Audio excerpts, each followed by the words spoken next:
Dober dan. Živijo. Življenje se vrača v običajne tirnice ali pa tudi ne. Namreč spremljava dogajanje na drugi strani oceana in tam se zdi, da je ameriški sistem iztiril.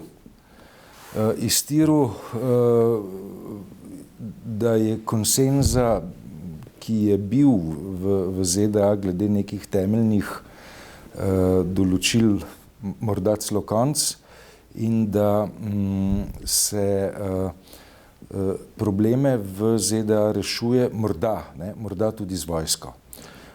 Ampak neposreden povod, uboj ali pa umor gospoda Floyda je sprožil bistveno večji vihar kot recimo podobni dogodki, ki so se v ameriški zgodovini dogajali kar pogosto.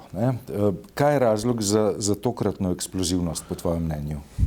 Ja, se mi zdi, da se dogaja to, kar se sicer v aviaciji reče sindrom švicarskega sira, ko se vse luknje v siru zložijo v neko zaporedje, tako da je možno na zelo enostaven način prelomiti ta sir. Se pravi, da vsi dejavniki, ki se v Ameriki sestavljajo, presegajo samo, po mojem mnenju, in eno smrt enega gospoda, ki je sicer zdaj že dokazano bil umorjen.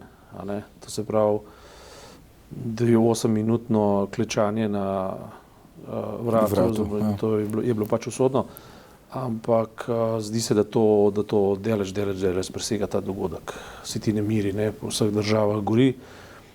Predsednik države,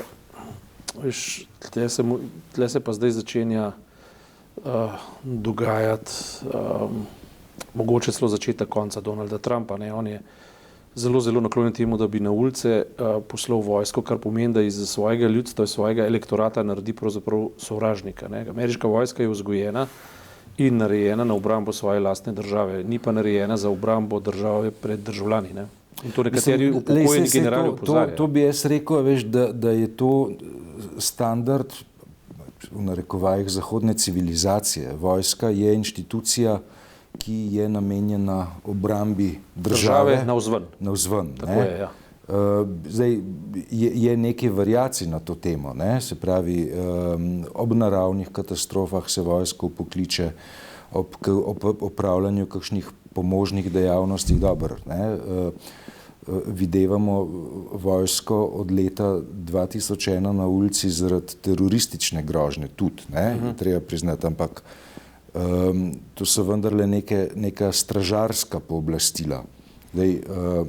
Način, kako namerava Trump angažirati vojsko, če jo bo angažiral, sicer ni znan, je pa tako po mojem prepričanju v globokem nasprotju s tem, kako zahodna civilizacija samo sebe dojema.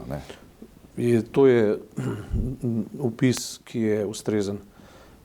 Trump, se pravi, zanimivo v teh dneh, danes, včeraj in tako, v primerjavi z dogajanji v Ameriki, se pravi, dva primerjalna dogodka je treba omeniti. Eden je to, da so v Parizu vzniknili nemiri na enako temo, tudi zaradi smrti enega, ki so mu rekli, da je temnopolt, pa mislim, da ni čisto, ampak niti ni pomembno, ampak se je zgodilo leta 2016. In so šli Parižani na cesto in poskušajo uprizoriti ameriški podobni revolucijo v navetnicah, po enakem principu, in tudi tukaj je mogoče predpostaviti, da gre za artikulacijo širšega nezadovoljstva.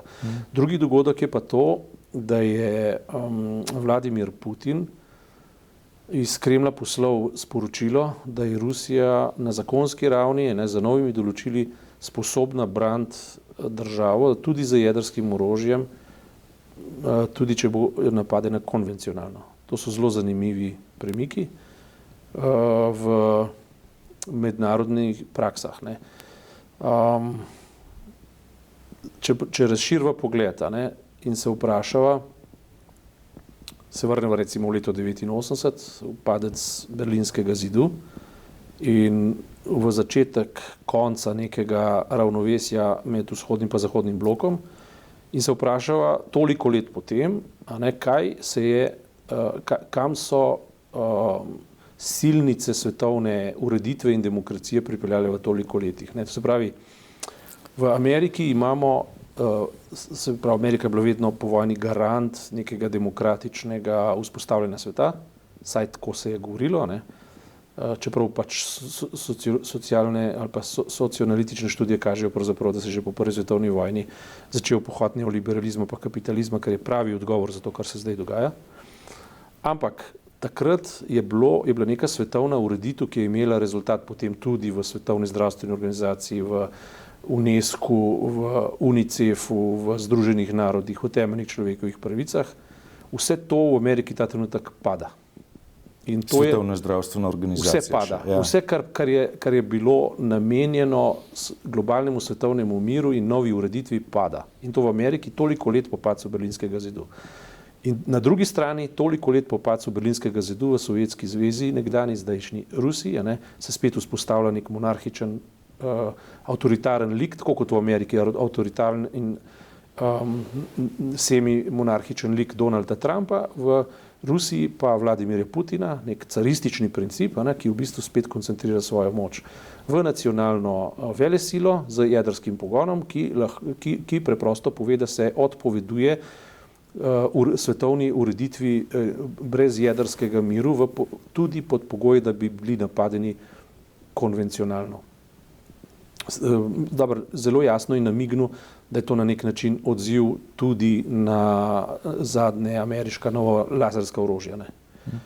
Zdaj, če gledava ta globus, je potem treba to situacijo Rusije razpotegniti še proti Kitajski kot tretji uteži na geostrateški tehtnici. In je utež Kitajske seveda povsem drugačna kot leta 1989. Leta 1989, točno v teh dneh, je imela Kitajska svoj Tiananmen, je imela svoje zatrtje svobodomiselnega, svobodoljubnega gibanja, je na nek način naredila pomemben korak nazaj, vendar je potem tehnološko in ekonomsko se uspela, ne da bi spreminjala politični sistem. Ja, prej so se pogovarjali s kolegom Andrejem Predinom, zanimivo, da Kitajska ima en tak zanimiv princip politike v slogu virusa. Zavzame neko točko in potem se pač širi in ta stvar je dokaj demokratično enostavna. Preprosto tako je in nič drugače. Zahodne demokracije so pa vendarle v svoji zgodovini pol tisočletne, kakorkoli že utemeljene na neki diferencijaciji svobode posameznika. In Trumpov poskus, da v bistvu to zašije skupaj in reče, zdaj pa enostavno sovražnik vsak, ki je proti oblasti in ki uničuje lastnino. Samo ti dve točki sta še od demokraciji je pomembni za njega, to se pravi lastnina, ne boste hodili po Manhattanu in razbijali trgovine, in pa, to se pravi,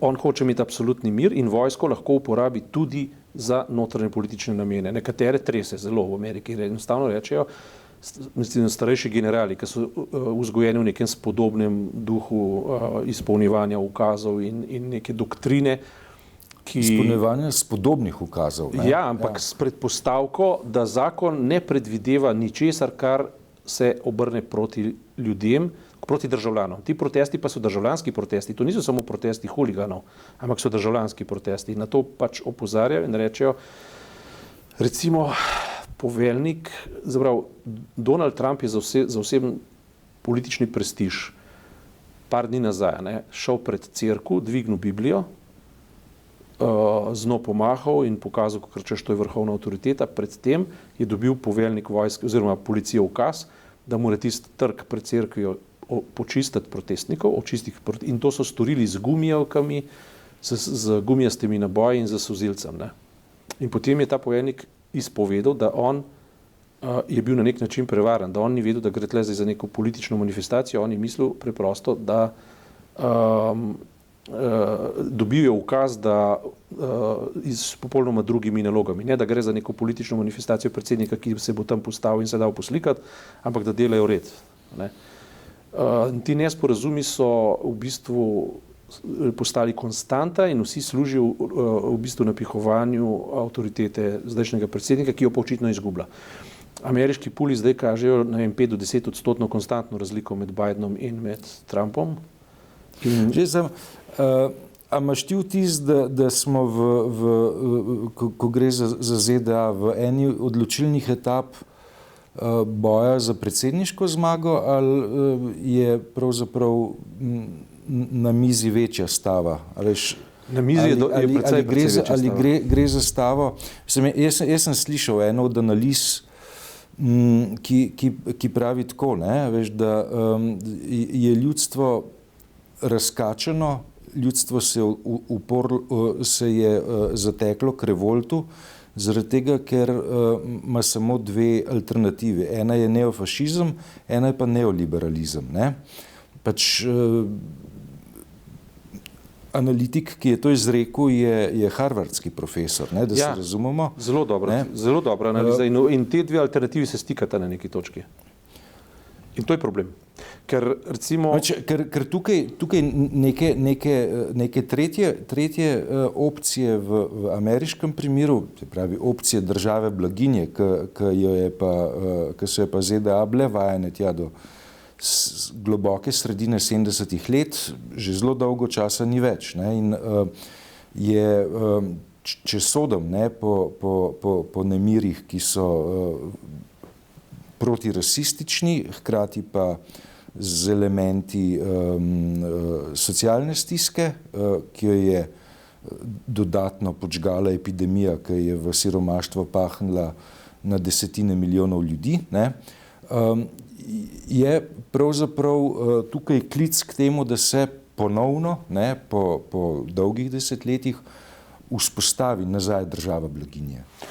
Ja, zdaj treba biti le zelo previden, recimo, če prebereš recimo zadnjo knjigo od Mastnaka, Konzervativna internacionalna, ravno on dokaže, da že od Versajskega pogodbe miru naprej je v bistvu tretja pot ali tretja alternativa država blaginje v bistvu ravno ključna prevara, pač v tem smislu, da neoliberalizem vrača natanko samega sebe v igro z iluzijo nečesa boljšega. To se je zdaj skupaj staknilo in to, kar si rekel, ali neofašizem ali neoliberalizem, on dokaže, da gre v bistvu za eno in isto govorico. To bi bila teorija, če se ne bi to zdaj dejansko tam dogajalo. In to, da bo Biden zelo možno ali pa zelo verjetno zdaj premagal Trumpa, bi v stilu tretje poti kazalo na odločilni preboj, na zmago ZDA v novo povrnjeno kakovost bivanja. Zgodilo se bo pa natanko to, kar se je vedno zgodilo že od prve svetovne vojne naprej, da bo Biden v bistvu na kultiviran način vrnil nazaj stare vzorce. In bo v bistvu to gibanje postalo samo utišano.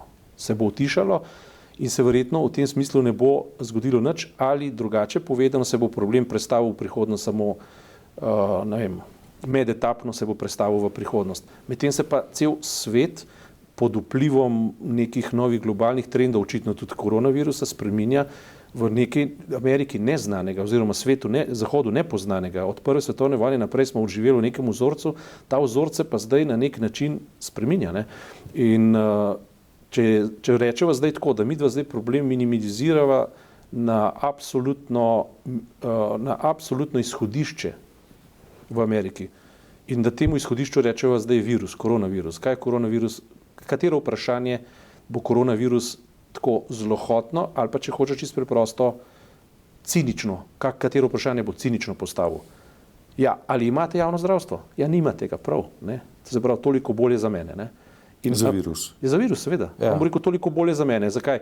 Ker če so bila kaj sporočila modernega sveta, so bila preprosto v tem, da je treba, enako zbrasta svoboda in te stvari, ki so se pač kotile okrog francoske revolucije in pred njo in v Ameriki pogojevala njihovo ustavo in tudi pohod v neko blaginjo, je na vsak način izziv saj nekega momenta socialne države.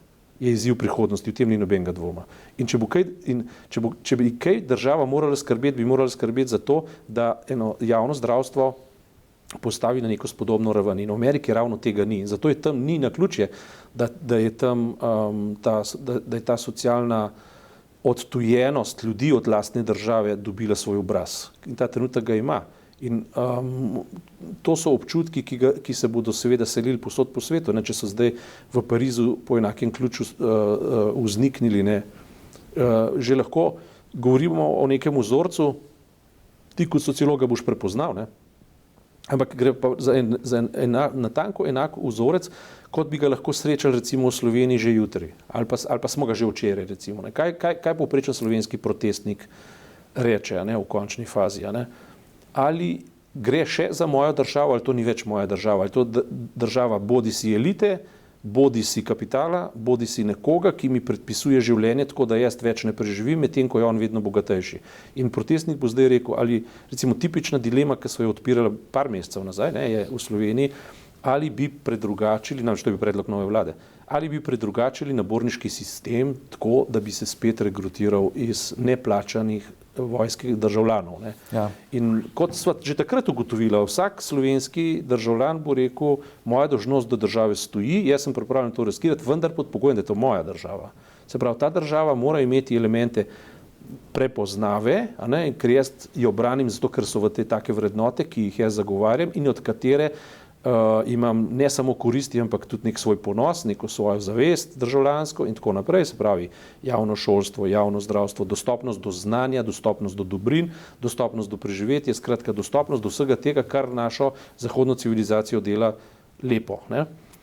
In v primeru, da pa jaz dobim poziv, da moram iti v vojsko ali pa da moj sin mora iti v vojsko, hkrati, ne, mi pa državo regulira kapital, ne, se pa jaz počutim totalno prevaranega. Ne. V Ameriki se mi je to zgodilo. In to je vzorc, ki se lahko zgodi v Sloveniji, to je vzorc, ki se lahko zgodi v Franciji, v Nemčiji tudi, ampak toliko manj, ker Nemčija je leta in leta in leta skrbela za ta spoj med duhom države, se pravi med umno državo, socialno državo in tako naprej in pa med znanstvenim napredkom, pa ne samo znanstvenim, tudi industrijskim napredkom, ki je pospeševal blaginjo. In zato niso to nepomembne stvari, so zelo, zelo, zelo pomembne stvari, ali se bo svet v prihodnosti pač vračal nazaj v gabarite umne države ali globalizacije po meri kapitala. To je ključno vprašanje. In v Ameriki se jim to dogaja, sem prepričan, da velika večina ne zna odgovoriti, zakaj demonstrira. Ima pa ogromno količino nelagodja, ki je seveda pogojen tudi za koronavirusom, ne, ker enostavno, ne vem, tam je bil na Floridi en državljan, Američan, ki so ga vprašali, zakaj si pa zdaj snel masko, šel na obalo med ljudi, ki se takole drenjajo in jaz sem vse upošteval, sem dal masko gor, sem bil doma toliko mesecev, zdaj imam pa jaz tega malo dost, zdaj hočem pa še majhen živeti. Ne. Virus te ne bo vprašal, a ti hočeš živeti ali nočeš živeti. On ima svojo notranjo logiko in ta virus je v bistvu poprimitivljen kapital, ne, ki v bistvu tudi nič ne vpraša, on preprosto svoje interese zadovoljuje in pika. Ne. In vse te, ne vem, tendence, da zdaj bojo pa ekonomijo zalaufali nazaj, zlasti v turizmu. Ne. Turizem je industrija, ne, turizem ni samo industrija, turizem je tudi ekologija, je tudi način življenja, je tudi način ogrožanja prebivalcev, lokalnega prebivalstva in tako naprej, za kapital. Se pravi, ljudi bo treba vendar vprašati, a ne, kje so pa meje vaše tolerance, a ne, in Američani, kot vedno, ne, a imajo prav ali imajo narobe, imajo prav, ne, v tem primeru. Vedno prav, zaradi tega, ker so sledili pač Trumpovi logiki točke zloma, zdaj se pa ta zdaj se je pa v bistvu to obrnilo proti njemu samo. On je zdaj kot tisti škorpion, ne, kot smo za Janšo rekli, ne, sedi na žabi pa piči, zato ker on piči. Ne. On ne more svojega elektorata napad za lastno vojsko, ne gre. Kateri predsednik pa to naredi, če je umen, ne? Ampak on ni umen, on je preprosto tak je. Ne. In ne vem, jaz bi te nemire ne vzel kot za nekaj tako mimobežnega. Jaz mislim, da je to nek trend, ne. Sem pa popolnoma prepričan, a ne, toliko pa sem realist, ne, da Bidenova zmaga, ki bo verjetno s tem zagotovljena, bo usmerjena v normalizacijo kapitalizma v stare okvire. Tukaj si pa ne delamo. Tukaj si pa poskušaj, mislim, če prebereš pač to genezo, ki jo ima Snak napisal, ti je to lahko jasno. Ne. Hvala lepa za tokrat.